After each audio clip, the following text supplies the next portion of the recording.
Estimados maestros, tengan buen día. Vamos a ver la unidad 4, que es el uso de los triggers, o en este caso sería un disparador en la base de datos, en el cual son de alta eficiencia cuando queremos consultas extremadamente definidas para conocer algún dato, y en este caso también, maestros, es para el análisis de datos, ¿sí? Esta cuestión de los triggers son específicos para poder hacer una consulta buena, ¿sí? Una consulta muy exacta sobre el dato que necesitamos. Bueno, vamos a comenzar. eh, Como les comenté, ¿verdad, maestros, en las unidades pasadas? Y solo es cuestión de volver a recordar algunos conceptos fundamentales sobre nuestras bases de datos. Su definición concreta de la base de datos, transacción, y que es una vista y una tabla, ¿no? Entonces aquí pues ya tenemos definido, ¿no? Lo que es una base de datos.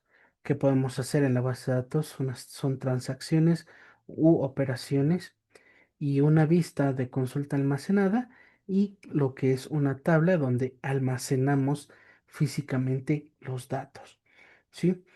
Ok, nos pasamos a lo que es el trigger.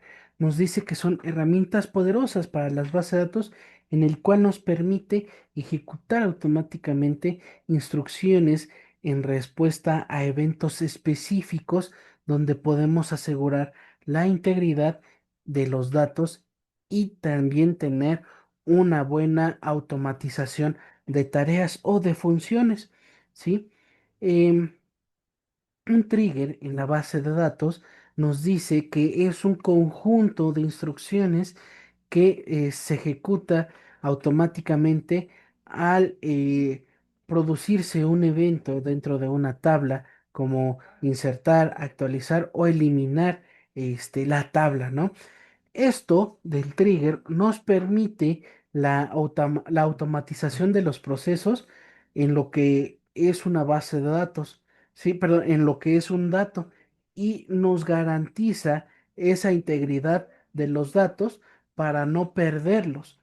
Eh, el trigger es muy funcional para tener ese evento ya definido de la función que va a hacer esa tabla, ¿sí?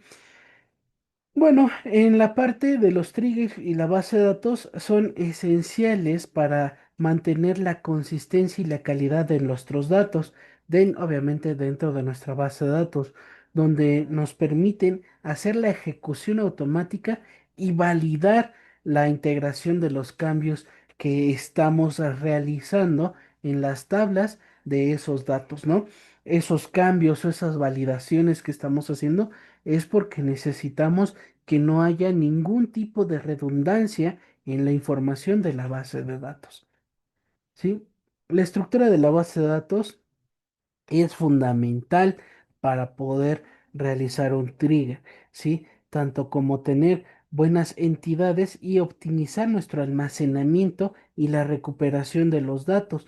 Esto es parte, ¿no? Del trabajo del administrador de la base de datos, ¿sí? Es el trabajo que necesita hacer el administrador de una base de datos para que no tenga ningún tipo de detalle en su base de datos, ¿no? Entidades principales de las bases de datos son nuestros clientes o usuarios o empleados, ¿sí? Que en este caso, por ejemplo, ¿no? Lo sabemos, si creamos una tabla alumno, entonces, este, mi entidad principal sería el ID del alumno o la matrícula del alumno, ¿no? Que en este caso, pues ya lo tenemos definido. Y si no, lo vamos a aprender todavía aquí, ¿sí?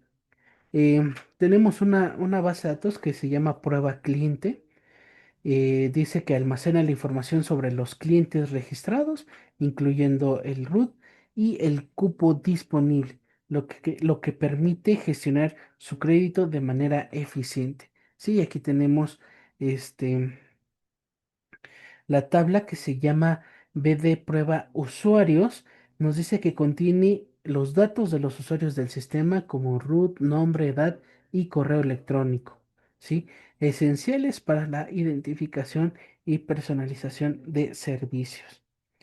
Tenemos otra tabla que se llama prueba empleados, ¿sí? Y nos dice que registra el root y datos laborales como sueldo, departamento, asegurando que la gestión adecuada de estos datos del personal dentro de la organización o de la empresa son datos importantes que están relacionados con la tabla anterior, ¿sí?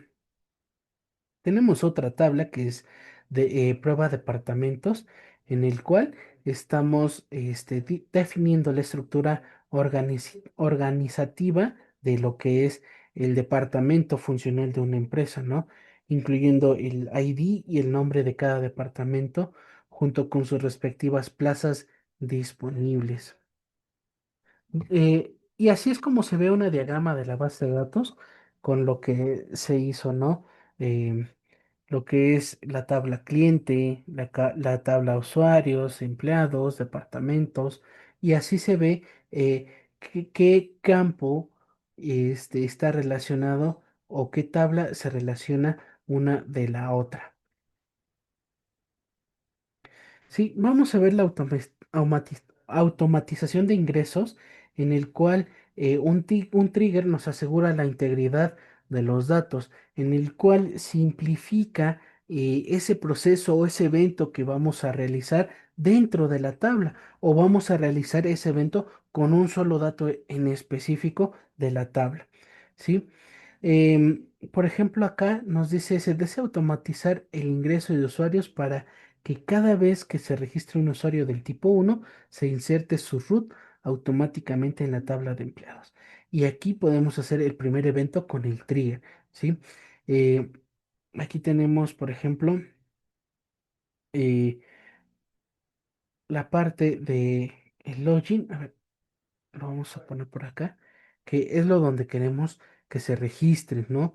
El cliente, ¿sí? En este caso, el usuario. Y aquí tenemos, por ejemplo, de cómo hacerlo.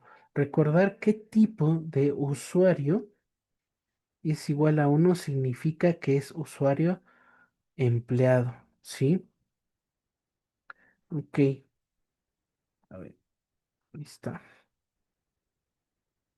Condiciones para el ingreso de usuario. ¿Qué condiciones debe de tener? Nombre completo, teléfono, correo electrónico, ¿no? Aquí tenemos algunos tipos de usuario donde cada usuario de tipo uno se considera un empleado. Las condiciones para el ingreso deben validar que el nuevo usuario cumpla con estos criterios antes de realizar la inserción en la tabla correspondiente. Y bueno, aquí en la tabla tenemos los datos que necesita para ser un empleado, ¿no? Nombre del disparador, tabla, ¿sí? Y eso es lo que se puede configurar de lo que es un trigger. ¿Cómo implementamos un trigger? Vamos a utilizar MySQL en el cual, por ejemplo, aquí en la tabla podemos ver el nombre del disparador, ingresar empleados, de dónde, de la tabla usuarios, el tiempo after, que sería después de insertar el evento, ¿sí? Entonces aquí va a definir este trigger, este disparador, si es empleado o no es empleado. Bueno, aquí vamos a ver algunos ejercicios prácticos con trigger, de cómo realizar la creación del trigger, cómo ejecutarlo, ¿sí? Las condiciones de if y else, que son muy importantes para hacer la ejecución del evento del trigger, ¿no? Aquí tenemos otros ejemplos. If, eh, Boolean expression, then, sí, es after. Ok, de aquí vamos a hacer varias prácticas, maestros, que nos ayuden a entender lo que es el trigger. Poco a poco, en el transcurso de nuestra materia, vamos a ver todo esto. ¿Sí? Por ejemplo, aquí tenemos un ejemplo de ser usuario tipo 2 registrar en la tabla cliente. Entonces, si tú eres cliente, te va a dar un usuario de tipo 2, ¿sí? La base de datos con el evento del trigger, con el disparador. ¿Sí? Y ahí lo tenemos. Begin, if new tipo user 1, then insert to, y bueno, eh, toda esta parte. Y si no es empleado tipo 1 va a ser, bueno, usuario tipo 1 va a ser usuario tipo 2. ¿Y qué va a ser el tipo 2? Son nuestros clientes. ¿Sí? Aquí tenemos algunos símbolos simples y compuestos en PL y SQL, que prácticamente ya los hemos visto, ¿no? En la parte de programación y en esta cuestión del SQL, aquí tenemos símbolos simples y compuestos, ¿sí? Y bueno, em, parte de esto, maestros, vamos a hacer unas actividades, unos ejercicios con los trigger, ¿sí? Y bueno, esto lo vamos a dejar para poder realizar algunas prácticas con el trigger. No se preocupen, esto lo vamos a hacer en nuestra clase o en algunos videitos este, post o antes de nuestra primera clase sincrónica para tener en cuenta cómo se realiza un trigger. Y bueno, estimados maestros, esto es la unidad número 4.